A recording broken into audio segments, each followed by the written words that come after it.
Hello प्यारे विद्यार्थी, नमस्कार। मैं हूं मुकेश कुमार और आप देख रहे हैं हमारा चैनल टीचिंग विद मुकेश मोहित। और इस चैनल के माध्यम से लगातार क्लासें आपके लिए प्रसारित की जा रही हैं और हम अपने टेंसेस की श्रृंखला में अपने 6वें नंबर का जो टेंस है, जो आप देख पा रहे हैं, past continuous tense. Past continuous tense के विषय में जानेंगे हम कि इसका आइडेंटिफिकेशन क्या होता है, उसकी हेल्पिंग वर्ब क्या होती है, मेन वर्ब क्या होता है और सेंटेंसेज का पैटर्न क्या होते हैं और किस प्रकार से हम एक हिंदी में दिए गए किसी भी सेंटेंस को इंग्लिश में ट्रांसलेट करते हैं। इन सारी चीज़ों को आज हम सीखने वाले हैं। तो देखिए, चलिए आइए। तो पहला है इसका आइडेंटिफिकेशन, और आइडेंटिफिकेशन का मतलब आप सभी लोग जानते हैं कि इस टेंस की पहचान क्या है, कि इसको पहचानेंगे किस तरह से हम लोग। तो देखें कि यदि कोई भी एक्शन का मतलब होता है यहाँ पर कार्य, कोई भी एक्शन या कार्य, स्पीकर का मतलब होता है वक्ता और वक्ता का मतलब होता है बोलने वाला। यदि कोई भी कार्य स्पीकर के बोलते समय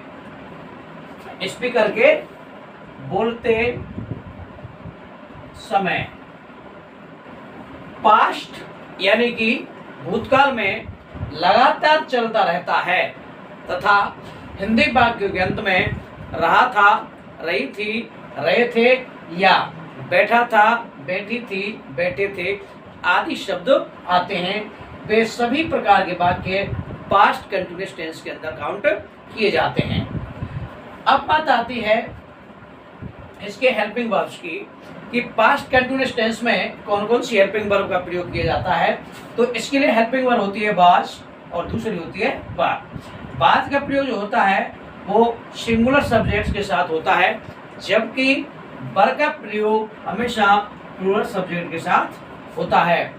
अब आती है कि इस टेंस के अंदर मेन वर्ब की कौन सी फॉर्म का प्रयोग किया जाता है। तो इस टेंस में मेन वर्ब की अगर हम बात करते हैं तो main verb MB fourth form, और एमबी फोर्थ का मतलब होता है कि एमबी फर्स्ट में आईएनजी का प्रयोग कर दिया जाता है, तो एमबी फोर्थ फॉर्म आती है। तो यहाँ तक आपने आइडेंटिफिकेशन समझी। आइडेंटिफिकेशन को एक बार और क्लियर कर लेते हैं कि यदि कोई भी कार्य या कोई भी एक्शन स्पीकर के बोलते समय यानी कि वक्ता के बोलते समय भूतकाल में लगातार चलता रहता है तथा हिंदी वाक्य के अंत में रहा था, रही थे। देखिए, आपने केवल ये पढ़ा होगा कि हिंदी वाक्य के अंत में रहा था, रही थी या रहे थे जैसे शब्द आते हैं। आपने ये नहीं पढ़ा होगा कि बैठा था, बैठी थी या बैठे थे। तो क्या है कि इस प्रकार के सेंटेंस भी किए जाते हैं। जैसे अगर मैं यहाँ पर एक एग्जाम्पल आपको लिखता हूँ, जैसे पक्षी पेड़ पर बैठे थे। तो ये जो सेंटेंस मैंने लिखा है इसमें कहीं भी किसी भी प्रकार का रहा था, रही थी, रहे थे नहीं है, लेकिन उनके जो एक्शन है, जिस समय हम उनको देख रहे थे उस समय भी वो क्या है, बैठे थे। यानी कि उनके जो बैठने का जो एक्शन था वो हमारे देखते समय क्या है, जारी था। इसलिए सेंटेंस में केवल रहा था, रही थी, रहे थे ही पर्याप्त नहीं होते हैं, बैठा था, बैठी थी या बैठे थे भी इसमें काउंट किए जाते हैं। ये आपको बेहद अच्छी तरह से समझ लेना चाहिए। और हेल्पिंग वर्ब के बारे में मैंने आपको बताया आपको कि वाज सिंगुलर सब्जेक्ट अगर होता है तो वाज का प्रयोग करें, और सेंटेंस का सब्जेक्ट यदि प्लूरल होता है तो वर का प्रयोग करें। और तीसरी बात मैंने अभी आपको बताई थी कि मेन वर्ब कि एमबी फोर्थ फॉर्म, और एमबी फोर्थ का मतलब आप जानते हैं कि अगर एमबी की फर्स्ट फॉर्म में आईएनजी जोड़ दी जाती है तो उससे एमबी फोर्थ फॉर्म का निर्माण होता है। अब बात आती है कि पास्ट कंटिन्यूअस टेंस के सिंपल सेंटेंसेस को, सिंपल सेंटेंस का मतलब होता है साधारण वाक्यों को किस प्रकार से या किस पैटर्न के माध्यम से हम हिंदी से इंग्लिश में ट्रांसलेट करते हैं। तो मैंने यहाँ पर एक पैटर्न लिखा है कि सबसे पहले सेंटेंस में से हम सब्जेक्ट को लिखेंगे, उसके बाद में हम अकॉर्डिंग टू सब्जेक्ट, सिंगुलर होगा तो वाज का प्रयोग करेंगे और प्लूरल होगा तो वर का प्रयोग करेंगे। उसके बाद में मेन वर्ब की फर्स्ट फॉर्म लिखेंगे और आईएनजी का प्रयोग करेंगे। उसके बाद में सेंटेंस में से सब्जेक्ट को लिखेंगे और सब्जेक्ट के बाद में सेंटेंस में जो भी एडवर्ब होगा उसे लिखेंगे और अंत में हम एक फुल स्टॉप का प्रयोग कर देंगे। तो इस पैटर्न के माध्यम से हम आसानी से किसी भी हिंदी के वाक्य को जो पास्ट कंटिन्यूअस टेंस से संबंधित होता है उसे ट्रांसलेट करते हैं। जैसे अभी आप यहाँ पर दो एग्जाम्पल देख रहे हैं और दोनों ही एग्जाम्पल इस प्रकार हैं, देखना। सबसे पहले हमें सब्जेक्ट को पहचानना, क्योंकि हमें सब्जेक्ट चाहिए। तो सब्जेक्ट कौन है सेंटेंस में कि महिमा मैदान में फुटबॉल खेल रही थी। इसका मतलब है खेलने वाला कौन था, महिमा। तो महिमा इस सेंटेंस में कौन था, सब्जेक्ट। महिमा के द्वारा एक्शन क्या किया जा रहा था, खेलने का। और खेलने का जो एक्शन होता है वो होते हैं कि आपकी वर्ब। और ये रही थी सेंटेंस की आइडेंटिफिकेशन है, टेंस की आइडेंटिफिकेशन है।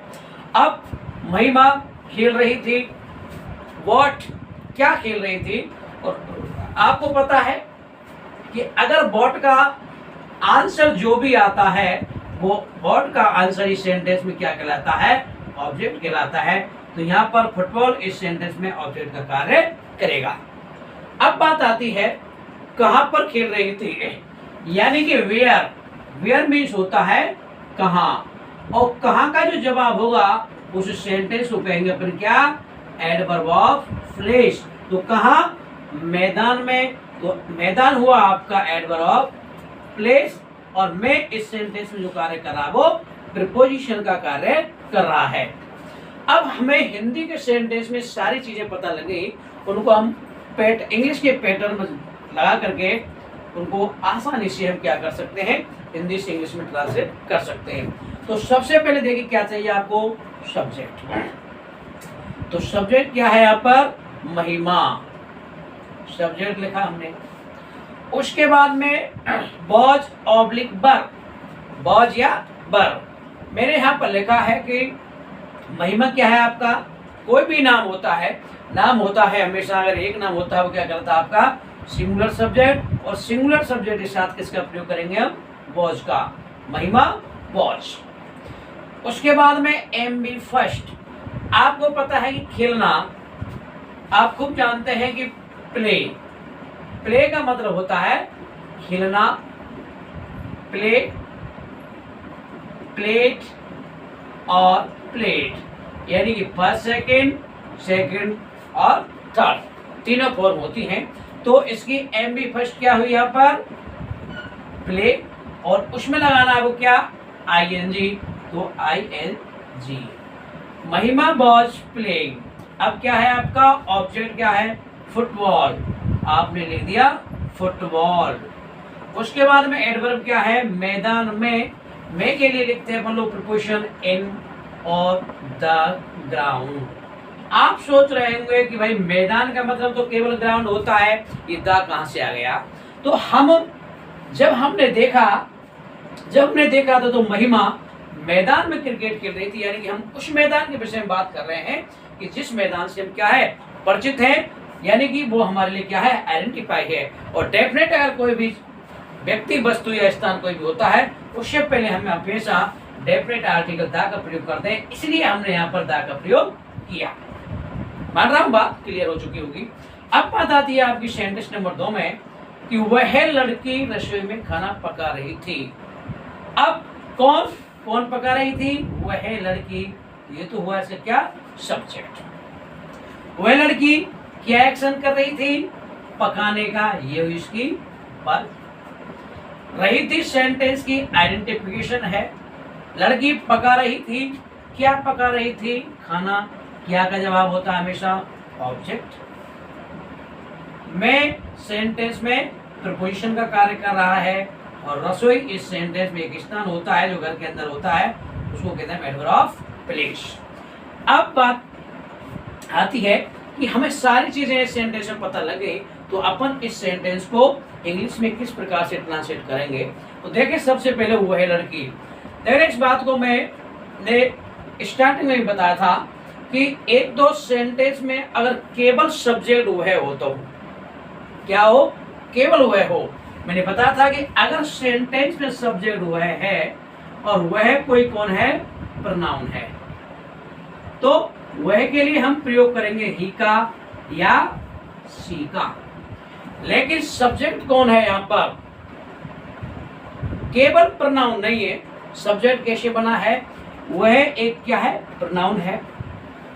और प्रोनाउन प्लस नाउन, क्योंकि आप देख रहे हैं कि लड़की होता है आपका नाउन और प्रोनाउन प्लस नाउन से सब्जेक्ट का निर्माण हुआ है, इसलिए वह कैसा प्रोनाउन है आपका, एक डेमोस्ट्रेटिव प्रोनाउन है, जो मैंने आपको इसी चैनल के माध्यम से अपनी पिछली कक्षाओं में जो प्रोनाउन मैंने क्लास पढ़ाई थी उसमें बताया था आपको कि डेमोस्ट्रेटिव प्रोनाउन किसको कहते हैं, दिस दैट दिस दोज। तो यहाँ पर वह लड़की, तो वह लड़की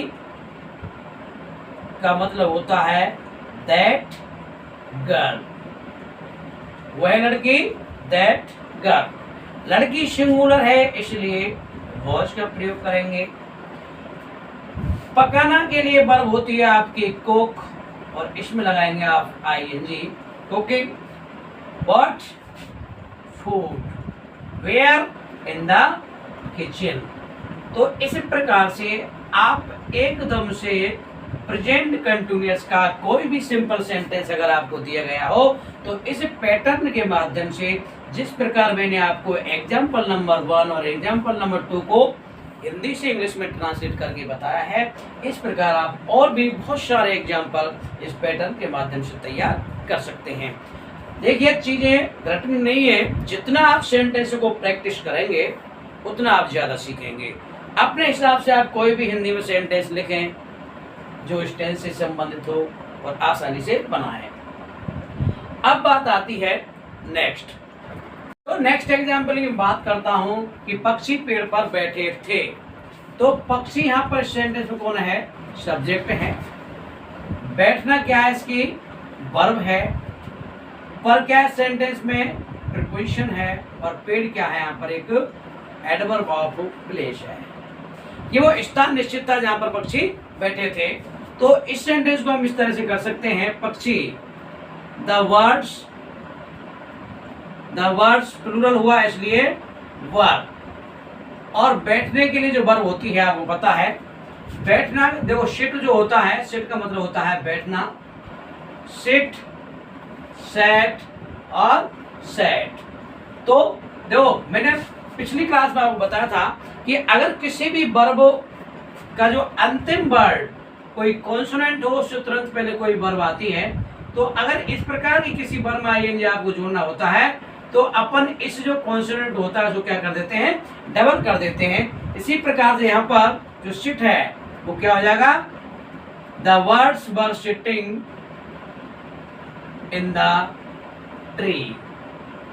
तो ऑन लिखते हैं, लेकिन आप ध्यान रखें कि जो पेड़ पर पक्षी, तो पेड़ का जो बात होती है यहाँ पर, कि मैं मान लेता हूं कि इस तरह से ये पूरा क्या है, एक पेड़ है।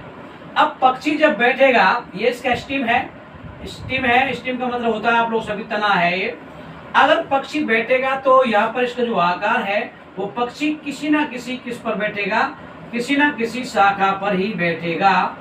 इसलिए हम पेड़, ये पेड़ का जो आकार है, पक्षी शाखा पर बैठेगा और शाखा जो आती है वो कहाँ पर आती है, बिल्कुल पेड़ के अंदर आती है। इसलिए हमेशा पर के लिए हम जो प्रयोग करेंगे वो क्या करेंगे, इनका प्रयोग करेंगे, सिटिंग इन द ट्री।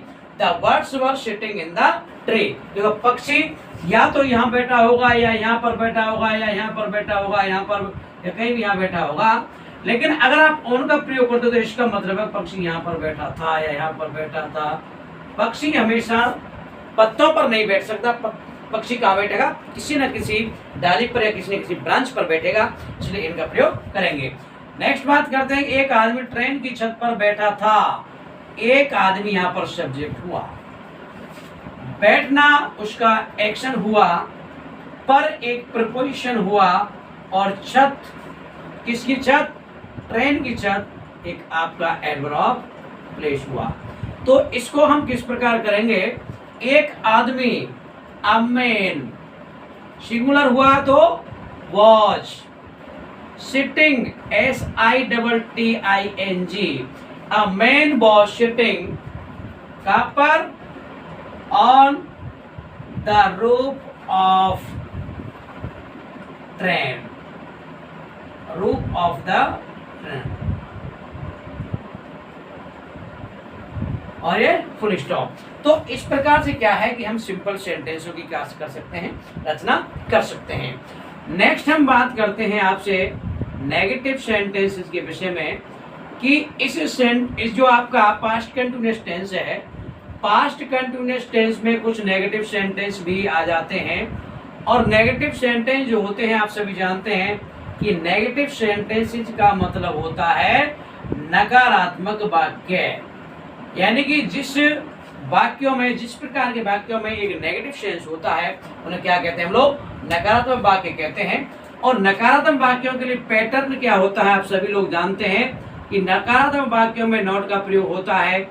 जैसे मैं यहाँ लिखूंगा पैटर्न होगा इसका सब्जेक्ट, उसके बाद हेल्पिंग वर्ब आएंगे आपकी वॉज या वर, के बाद में नॉट का प्रयोग होगा और नॉट के बाद में एमबी की फर्स्ट फॉर्म होगी, आईएनजी आप लगाएंगे, उसके बाद में ऑब्जेक्ट का प्रयोग होगा और अंत में एडवर्ब का प्रयोग करके आप फुल स्टॉप का प्रयोग करेंगे। और इस पैटर्न के माध्यम से आप बिल्कुल एकदम सरल तरीके से आप किसी भी पास्ट कंटिन्यूअस टेंस के किसी भी सेंटेंस जो नेगेटिव हो उसे आप क्या कर सकते हैं, हिंदी से इंग्लिश में ट्रांसलेट कर सकते हैं। जैसे मैं यहाँ पर अगर मान लो आपके लिए कुछ एग्जांपल लिखूं, जैसे वह समाचार पत्र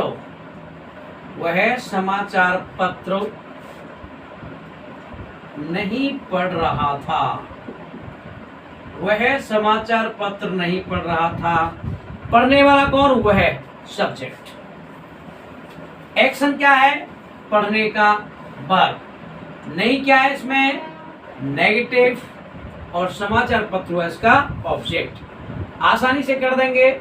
उसके बाद में बात आती है वन मोर एग्जाम्पल, वे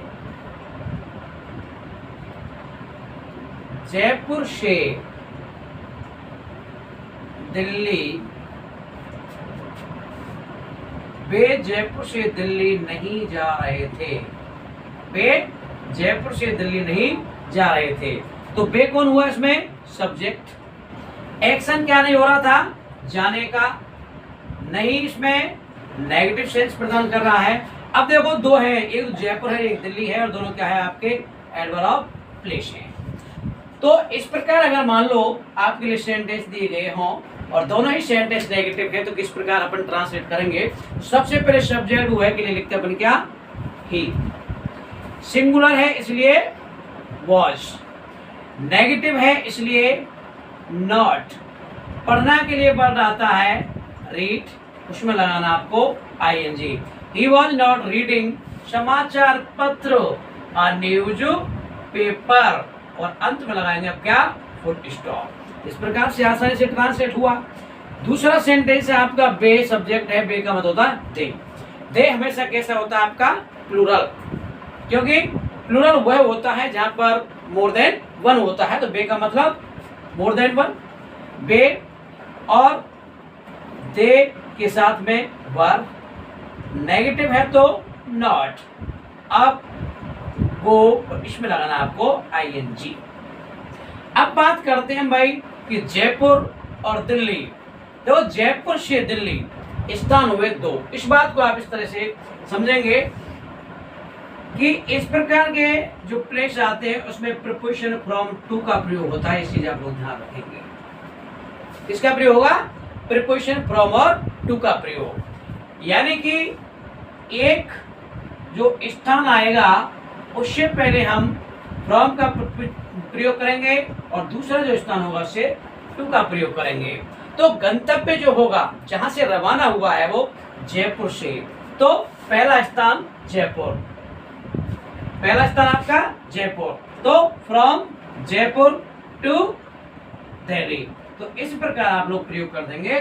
तो they were not going from Jaipur to Delhi, और इस प्रकार से ये आपका क्या हो जाएगा, ये सेंटेंस आसानी से बिल्कुल हिंदी से इंग्लिश में ट्रांसलेट हो जाएगा। नेक्स्ट सेंटेंस की अगर मैं बात करता हूं आपसे, नेक्स्ट सेंटेंस होते हैं आपके इंटरोगेटिव सेंटेंस। अब इंटरोगेटिव सेंटेंस की अगर हम बात करते हैं और विगत अपन 4-5 दिनों से लग रहे हैं, बता रहे हैं आपको कि इंटरोगेटिव सेंटेंसेस जो भी होते हैं, इंटरोगेटिव सेंटेंसेस को हिंदी में अपन लोग कहते हैं क्या, प्रश्नवाचक वाक्य। और ये भी मैं आपको रोजाना बता रहा हूं कि प्रश्नवाचक वाक्य 2 प्रकार के होते हैं भाई। एक तो होता है आपका yes no type question, yes no type questions, और दूसरे होते हैं आपके WH words questions, WH words type questions. तो आपके लिए दोनों प्रकार के बताए जा रहे हैं कि यस नो टाइप क्वेश्चंस वे क्वेश्चन होते हैं जो हिंदी में किससे प्रारंभ होते हैं, क्या से प्रारंभ होते हैं। WH वर्ड्स टाइप क्वेश्चन वो क्वेश्चन होते हैं जिसमें हिंदी में किसी ना किसी WH वर्ड का प्रयोग किया जाता है। तो इस प्रकार का अगर मान लो आपके लिए कोई भी दे दिया जाता है सेंटेंस, तो उसका पैटर्न आप ये याद रखेंगे। इस पैटर्न के माध्यम से आप लोग जानेंगे कि पैटर्न है इसका क्या। सबसे पहले आप WH वर्ड लिखेंगे और उस WH वर्ड के बाद में आप इसकी हेल्पिंग वर्ड लिखेंगे was या were, और was या were के बाद में आप लोग लिखेंगे सेंटेंस में सब्जेक्ट, सब्जेक्ट के बाद में MB फर्स्ट लिखेंगे और ING का प्रयोग करेंगे, और उसके बाद में सेंटेंस में अगर ऑब्जेक्ट होगा तो ऑब्जेक्ट लिखेंगे, और अंत में आप एडवर्ब लिख करके और इंटरोगेशन मार्क लगा देंगे। इंटरोगेशन मार्क क्यों लगा देंगे, क्योंकि ये जो सेंटेंस है वो कैसे है, इंटरोगेटिव है, इसलिए हम क्या करेंगे इसमें इंटरोगेशन मार्क लगा देंगे। अब देखो इंटरोगेटिव सेंटेंस के कुछ एग्जांपल देख रहे हैं यहाँ पर कि क्या अध्यापक कक्षा में गणित पढ़ा रहा था, तो क्या इस सेंटेंस में पहले आ गया, यानी कि ये फर्स्ट टाइप का क्वेश्चन है, यस नो टाइप क्वेश्चन जो प्रारंभ हुआ किससे, क्या से। तो क्या क्या काम करेगा यहाँ पर, हेल्पिंग वर्ब का, अध्यापक काम कर रहा है यहाँ पर सब्जेक्ट का, कक्षा है यहाँ पर एडवर्ब ऑफ प्लेस, और मैं है इस सेंटेंस में प्रपोजिशन, और गणित है यहाँ पर ऑब्जेक्ट, और पढ़ाना है सेंटेंस की वर्ब। तो इसको किस प्रकार करेंगे देखना पैटर्न के अकॉर्डिंग। सबसे पहले हम करेंगे हेल्पिंग वर्ब, अध्यापक के अकॉर्डिंग वॉज, अध्यापक द टीचर। देखो अध्यापक केवल टीचर का मतलब होता है, अध्यापक मीन्स टीचर होता है, लेकिन द मैंने क्यों लिखा, मैं यही बात कर रहा हूँ आपसे बार बार कि जिस चीज के विषय में बात करें वो चीज हमारे लिए क्या है, डेफिनेट है, हम उसको जानते हैं, इसलिए उसके विषय में बात कर रहे हैं जिस अध्यापक को हमने देखा, तो इसके विषय में बात कर रहे हैं, तो इसलिए the teacher was the teacher teaching maths in the class, और ये इंटरोगेशन मार्क। पैटर्न के अकॉर्डिंग इसको भी देखेंगे, मोहन इस सेंटेंस में सब्जेक्ट है, गली क्या है, एक एडवर्ब ऑफ प्लेस है, मैं क्या है सेंटेंस में प्रपोजिशन कार्य कर रहा है, क्यों WH वर्ड है, और घूमना क्या है पर वर्ब है। तो इसको भी किस प्रकार करेंगे, सबसे पहले WH वर्ड क्योंकि लिखते हैं क्या, वाई, उसके बाद हेल्पिंग वर्ब वॉज या वर, मोहन सिंगुलर है इसलिए वॉज, पहला काम WH वर्ब, दूसरा काम हेल्पिंग वर्ब, तीसरा काम आपका सब्जेक्ट कौन है, मोहन, घूमना वॉक, इसमें लगाना आपको ING। Why was Mohan walking in the street, street का मतलब होता है गली, और इंटरोगेशन मार्क। देखिए ये बिल्कुल आपकी समझ में आए होंगे। नेक्स्ट टाइम बात करते हैं, एक प्रकार के और सेंटेंस होते हैं जिनको अपन क्या कहते हैं, इंटरोगेटिव नेगेटिव सेंटेंस, यानी कि सेंटेंस, इस प्रकार के सेंटेंस में एक नेगेटिव सेंस में प्रश्न पूछा जाता है। क्या पूछा जाता है, नेगेटिव सेंस में प्रश्न पूछा जाता है, सहमति वो चाहता है, तो नेगेटिव सेंस में प्रश्न जो पूछा जाता है उसको क्या कहते हैं बोलो, इंटरोगेटिव नेगेटिव सेंटेंसेस। इसका पैटर्न यहाँ पर WH वर्ड है, वॉज वर्ब, हेल्पिंग वर्ब है, सब्जेक्ट है, नॉट है, MB फर्स्ट है, ING लगाएंगे, ऑब्जेक्ट लिखेंगे, एडवर्ब लिख करके इंटरोगेशन मार्क लगा देंगे।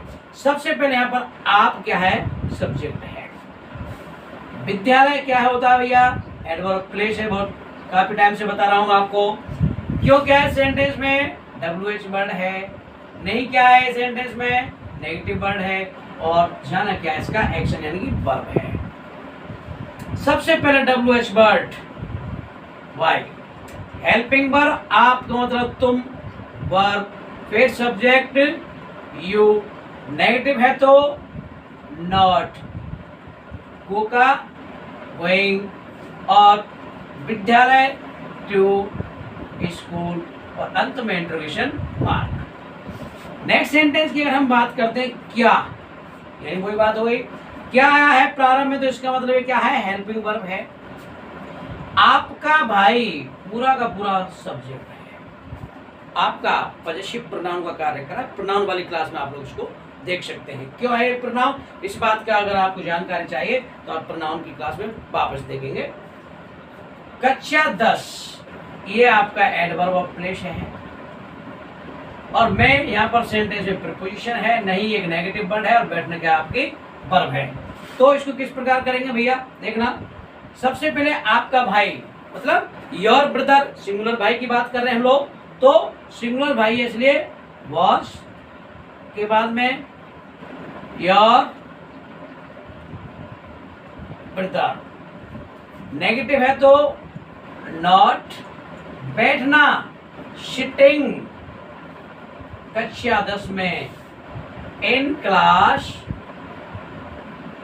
10th और इंटरोगेशन मार्क।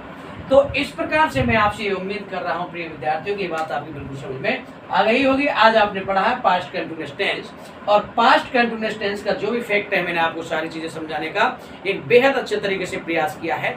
अगर आपकी बात समझ में नहीं आती है तो आप लोग क्या है कि एक बार क्लास को पुनः देखेंगे, और फिर भी बात समझ में नहीं आती तो आप कमेंट सेक्शन में अपना कमेंट लिखेंगे और मुझे पहचानने तक कमेंट पहुंचाएंगे, और मैं आपका सॉल्यूशन जो भी हुआ वो कमेंट बॉक्स में आपको जवाब दे दूंगा। क्लास पसंद आई हो तो आपसे आग्रह किया जाता है कि आप क्लास को लाइक करें, शेयर करें, और अपने मित्रों तक पहुंचाएं और सब्सक्राइब करवाएं। Thank you very much. Okay, bye bye.